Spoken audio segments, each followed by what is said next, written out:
স্বাগতম জনাইছো এই মুহূৰ্তত এটা গুৰুত্বপূৰ্ণ খবৰ লৈ আহিছো কা আইনৰ লগত এনআৰসিৰ কোনো সম্পৰ্ক নাই বিদেশী সদায় বিদেশী হলে এনআৰসিৰ নাম থাকিলে বুলি স্বদেশী হ'ব নোৱাৰে সৰ্বোচ্চ ন্যায়ালয়ে কৈছে যি বিদেশী সি বিদেশী হ'ব কোনো কাৰণত স্বদেশী হ'ব নোৱাৰে গতিকে এনআৰসিৰ নাম থাকিলেও বিদেশী যদি চিনাক্ত হয় তেনেহলে বহিষ্কাৰ কৰা হ'বই কোনো কাৰণত বিদেশী ক্ষমা কৰা নহব বিদেশী ঠাই দিয়া নহব আহি গলে এতিয়া কঠোৰ আইন আৰু এই আইন অহাৰ লগে লগে এতিয়া এসওপি জাৰি কৰা হৈছে লৈছে এই মুহূৰ্তত টাইম এইট বিগ ব্ৰেকিং এটা গুৰুত্বপূৰ্ণ খবৰ এনআৰসিৰ নাম থাকিলেও বিদেশী চিনাক্ত হলে কৰা হ'ব বহিষ্কাৰ বিদেশী কোনো কাৰণত এৰি দিয়া নহব এনআৰসিৰ নাম থাকিলেও বিদেশী চিনাক্ত হলে বহিষ্কাৰ কৰা হ'বই এনআৰসিৰ নাম থাকিলেও যাব নাথাকিলেও যাব এনআৰসিৰ নাম থাকিলে বুলি বিদেশী হাৰি যাব নোৱাৰিব বিদেশী চিনাক্ত হলে বহিষ্কাৰ কৰিবই লাগিব এই নতুন আইনৰ লগত এনআৰসিৰ কোনো সম্পৰ্ক নাই এনআৰসিৰ নাম থাকিলেও বিদেশী প্ৰমাণিত হলে যাবই লাগিব কোনো কাৰণত বিদেশীৰ বাবে স্থান নাই উচ্চতম ন্যায়ালয়ে কৈছে এনআৰসিৰ নাম থাকিলে বিদেশী স্বদেশী হৈ নাযায় গতিকে হাজু হোক এতিয়া বিদেশী খুব বেছি সেই ব্যক্তিজনে দাবী কৰিব পাৰিব যে মোৰ নাম এনআৰসিত আছে সৰকাৰীভাৱে বিদেশী প্ৰমাণিত হলে বহিষ্কাৰ হ'বই গতিকে এনআৰসি আৰু নতুন আইনৰ মাজত কোনো সাদৃশ্য নাই এনআৰসিৰ কোনো বিদেশীৰ সেফগাৰ্ড নহয় এয়া স্পষ্ট মন্তব্য ৰাজ্যৰ মুখ্যমন্ত্ৰী গৰাকীৰ এনআৰসিৰ নাম থকা মানে 100% ভাৰতীয় নহয় মনত ৰাখক বিদেশী বহিষ্কাৰক লৈ জিলা আয়ুক্তই যি সিদ্ধান্ত ল'ব সেয়াই হ'ব চূড়ান্ত সিদ্ধান্ত মুখ্যমন্ত্ৰী ডক্টৰ হিমন্ত বিশ্ব শৰ্মাই পুনৰ এনআৰসিত নাম অন্তৰ্ভুক্তি আৰু বিদেশীক লৈ এই মন্তব্য কৰিছে আমি পুনৰ জনাইছো এটা গুৰুত্বপূৰ্ণ খবৰ যিসকলে এনআৰসিত নাম থকা বুলি দাবী কৰি আহিছে তেওঁলোকক লৈ এই মন্তব্য কৰিছে এতিয়া মুখ্যমন্ত্ৰী ডক্টৰ হিমন্ত বিশ্ব শৰ্মাই আটাইতকৈ ডাঙৰ খবৰ এয়া সৰ্বোচ্চ ন্যায়ালয়ে ইতিমধ্যে উল্লেখ কৰিছে যে এনআৰসিত নাম থাকিলে বুলিয়ে বিদেশী স্বদেশী হ'ব নোৱাৰে বিদেশী সদায় বিদেশীয়ে গতিকে যদি বিদেশী চিনাক্ত কৰা হয় তেনেহলে বহিষ্কাৰো কৰা হ'ব এনআৰসিত নাম থাকিলে বুলিয়ে বিদেশীক এৰি দিয়া নহব এনআৰসিত নাম থাকিলেও বিদেশী চিনাক্ত হলে বহিষ্কাৰ কৰা হ'ব এই আইন আহিছে এতিয়া নতুন কঠোৰ আইন আহিছে আৰু এই কঠোৰ আইন অহাৰ পিছতে জাৰি কৰা হৈছে এসওপি সৰকাৰীভাৱে বিদেশী প্ৰমাণিত হলে বহিষ্কাৰ কৰা হ'বই বিদেশী প্ৰমাণিত হলে কোনো কাৰণত এনআৰসিৰ নাম থাকিলেও এৰি দিয়া নহব বিদেশী বহিষ্কাৰক লৈ জিলা আয়ুক্তই যি সিদ্ধান্ত ল'ব সেয়াই প্ৰকৃততে চূড়ান্ত সিদ্ধান্ত হ'ব আজিৰ দিনটোত পুনৰ বিদেশী বহিষ্কাৰ সন্দৰ্ভত ৰাজ্য চৰকাৰৰ মুখ্যমন্ত্ৰী ডক্টৰ হিমন্ত বিশ্ব শৰ্মাই এই গুৰুত্বপূৰ্ণ এটা মন্তব্য কৰিছে যিসকলে এনআৰসিত নিজৰ নাম আছে বুলি দাবী কৰে তেওঁলোকক লৈ এই মন্তব্য কৰিছে এনআৰসিত নাম থাকিব পাৰে এজন ব্যক্তিৰ কিন্তু এনআৰসিত নাম থকাৰ পিছতো তেওঁ যদি বিদেশী বুলি কৰা হয় তেনেহলে বহিষ্কাৰ কৰা হ'ব কা আইনৰ লগত কোনো কাৰণত সম্পৰ্ক নাই কোনো সাদৃশ্য নাই এনআৰসিৰ নাম থাকিলেও বিদেশী চিনাক্ত হলে বহিষ্কাৰ কৰিবই লাগিব এনআৰসিৰ নাম থাকিলেও যাব লাগিব নাথাকিলেও যাব লাগিব অৰ্থাৎ বিদেশী মানে বিদেশীয়ে এনআৰসিৰ নাম অন্তৰ্ভুক্ত হওক বা নহওক যদি বিদেশী হয় তেনেহলে বহিষ্কাৰো কৰা হ'বই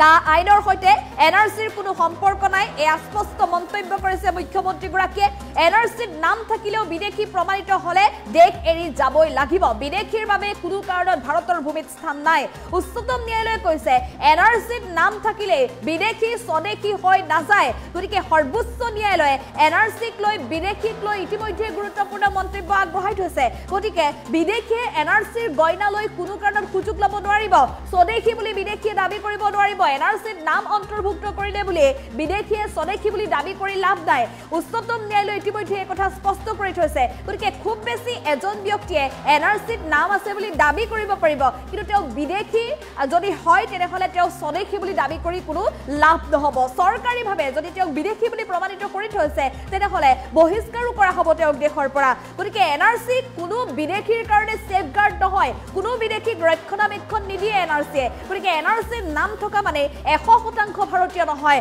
ভাৰতীয় কয়নে নহয় সেয়া কেৱল মাত্ৰ চৰকাৰে প্ৰমাণ কৰিব বিদেশী বহিষ্কাৰক লৈ জিলা আয়ুক্তই যি সিদ্ধান্ত ল'ব সেয়াই প্ৰকৃততে চূড়ান্ত সিদ্ধান্ত হ'ব ৰাজ্যৰ মুখ্যমন্ত্ৰী ডক্টৰ হিমন্ত বিশ্ব শৰ্মাই এই মন্তব্য কৰিছে এনআৰসি আৰু কা আইনৰ পাৰ্থক্য সন্দৰ্ভত মন্তব্য কৰিছে এনআৰসি আৰু কাৰ মাজত সম্পৰ্ক আছে নে নাই বা কেনে সাদৃশ্য আছে সেই সন্দৰ্ভত মন্তব্য কৰিছে আৰু সমান্তৰালভাৱে যিসকলে এনআৰসিত নাম অন্তৰ্ভুক্ত হোৱাৰ পিছত বিদেশী হোৱাৰ পিছতো নিজকে স্বদেশী বুলি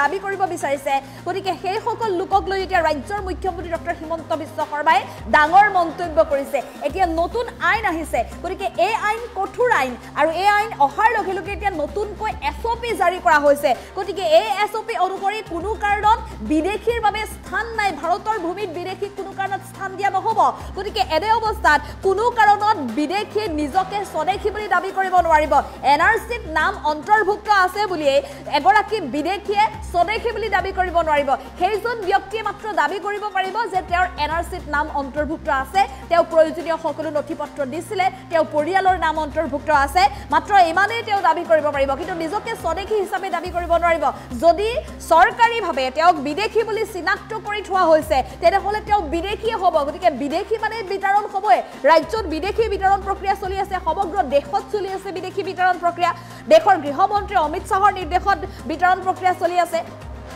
গতিকে অসমতো কোনো কাৰণত বিদেশী থাকিব নোৱাৰিব এনআৰসিত নাম থাকিলেও বিদেশী যদি চিনাক্ত কৰা হয় তেনেহ'লে বহিষ্কাৰো কৰা হ'ব গতিকে বিদেশীয়ে এতিয়া সাজু হওক এনআৰসিত নাম অন্তৰ্ভুক্ত থাকিলেও সম্পূৰ্ণৰূপে বিতৰণ কৰিবলৈ সাজু আছে এতিয়া চৰকাৰ চৰকাৰীভাৱে বিদেশী প্ৰমাণিত হ'লে বহিষ্কাৰ হ'বই ৰাজ্যৰ মুখ্যমন্ত্ৰী ডক্টৰ হিমন্ত বিশ্ব শৰ্মাৰ স্পষ্ট মন্তব্য আমি এই মুহূৰ্তত মুখ্যমন্ত্ৰী ডক্টৰ হিমন্ত বিশ্ব শৰ্মাৰ মন্তব্য আছে মন্তব্য আগবঢ়াবলৈ চেষ্টা কৰিম ইয়াত আৰু এক্টত কোনো এনআৰসিৰ শব্দ নাই এনআৰসিত থাকিলেও যাব নাথাকিলেও যাব এইখন আইনৰ লগত এনআৰসিৰ কোনো ৰেফাৰেন্সো নাই এনআৰসিৰ কোনো সম্বন্ধও নাই আৰু উচ্চতম ন্যায়ালয়ে ইতিমধ্যে কৈছে এনআৰসিত নাম থাকিলেও নাথাকিলেও বিদেশীয়ে যদি বিদেশী বুলি প্ৰুভ হয় তেওঁ যাব লাগিব সুপ্ৰিম কোৰ্টে কেইদিনমান আগত আৰু এটা জাজমেন্ট দিছে যে এনআৰসিত নাম থাকা মানে তেওঁ স্বদেশী নহয় মেবি তেওঁৰ ক্লেইম এটা হ'ব মোৰ এনআৰসিত নাম আছে কিন্তু গভৰ্ণমেণ্টে যদি প্ৰুভ কৰিব পাৰে যে তেওঁ এনআৰসিত নাম থাকিলেও এওঁ বিদেশী এনআৰসিত নাম সোমোৱাটোৱে ভুল আছিল বেলেগ বাপেকৰ নাম নিজৰ বাপেক বুলি কৈছিলে তেতিয়া সুপ্ৰিম কোৰ্টে আৰু এটা জাজমেন্ট কেইদিনমান আগতে দিছে যে এনআৰসিখন তেওঁ সেফগাৰ্ড নহয় এনআৰসিত নাম থাকা মানে তেওঁ 100% ভাৰতীয় নুবুজায় এইটো আৰু এটা বেলেগ এটা জাজমেন্ট কিন্তু এইখন এক্টত এনআৰসি চোৱা নোচোৱা কোনো কথা নাই ডিসিয়ে যি সিদ্ধান্ত ল'ব সেইটোৱে ফাইনাল ইয়াত আৰু এক্টত কোনো এনআৰসিৰ শব্দ নাই এনআৰসিত থাকিলেও যাব নাথাকিলেও যাব এইখন আইনৰ লগত এনআৰসিৰ কোনো ৰেফাৰেন্সো নাই এনআৰসিৰ কোনো সম্বন্ধও নাই আৰু উচ্চতম ন্যায়ালয়ে ইতিমধ্যে কৈছে এনআৰসিত নাম থাকিলেও নাথাকিলেও বিদেশীয়ে যদি বিদেশী বুলি প্ৰুভ হয় তেওঁ যাব লাগিব সুপ্ৰিম কোৰ্টে কেইদিনমান আগত আৰু এটা জাজমেন্ট দিছে যে এনআৰসিত নাম থাকা মানে তেওঁ স্বদেশী নহয় মেবি তেওঁৰ ক্লেইম এটা হ'ব মোৰ এনআৰসিত নাম আছে কিন্তু গভৰ্ণমেণ্টে যদি প্ৰুভ কৰিব পাৰে যে তেওঁ এনআৰসিত নাম থাকিলেও এওঁ বিদেশী এনআৰসিত নাম সোমোৱাটোৱে ভুল আছিল বেলেগ বাপেকৰ নাম নিজৰ বাপেক বুলি কৈছিলে তেতিয়া সুপ্ৰিম কোৰ্টে আৰু এটা জাজমেন্ট কেইদিনমান আগতে দিছে যে এনআৰসিখন তেওঁ সেফগাৰ্ড নহয় এনআৰসিত নাম থাকা মানে তেওঁ 100% ভাৰতীয় নুবুজায় এইটো আৰু এটা বেলেগ এটা জাজমেন্ট কিন্তু এইখন এক্টত এনআৰসি চোৱা নোচোৱা কোনো কথা নাই ডিসিয়ে যি সিদ্ধান্ত ল'ব সেইটোৱে ফাইনাল ইয়াত আৰু এক্টত কোনো এনআৰসিৰ শব্দ নাই এনআৰসিত থাকিলেও যাব নাথাকিলেও যাব এইখন আইনৰ লগত এনআৰসিৰ কোনো ৰেফাৰেন্সো নাই এনআৰসিৰ কোনো সম্বন্ধও নাই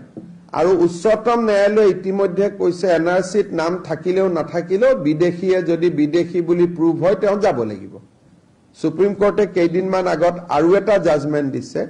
যে এনআৰসিত নাম থাকা মানে তেওঁ স্বদেশী নহয় মেবি তেওঁৰ ক্লেইম এটা হ'ব মোৰ এনআৰসিত নাম আছে কিন্তু গভৰ্ণমেণ্টে যদি প্ৰুভ কৰিব পাৰে যে তেওঁ এনআৰসিত নাম থাকিলেও এওঁ বিদেশী এনআৰসিত নাম সোমোৱাটোৱে ভুল আছিল বেলেগ বাপেকৰ নাম নিজৰ বাপেক বুলি কৈছিলে তেতিয়া সুপ্ৰিম কোৰ্টে আৰু এটা জাজমেন্ট কেইদিনমান আগতে দিছে যে এনআৰসিখন তেওঁ সেফগাৰ্ড নহয় এনআৰসিত নাম থাকা মানে তেওঁ 100% ভাৰতীয় নুবুজায় এইটো আৰু এটা বেলেগ এটা জাজমেন্ট কিন্তু এইখন এক্টত এনআৰচি চোৱা নোচোৱা কোনো কথা নাই ডিচিয়ে যি সিদ্ধান্ত ল'ব সেইটোৱে ফাইনেল ইয়াত আৰু এক্টত কোনো এনআৰচিৰ শব্দ নাই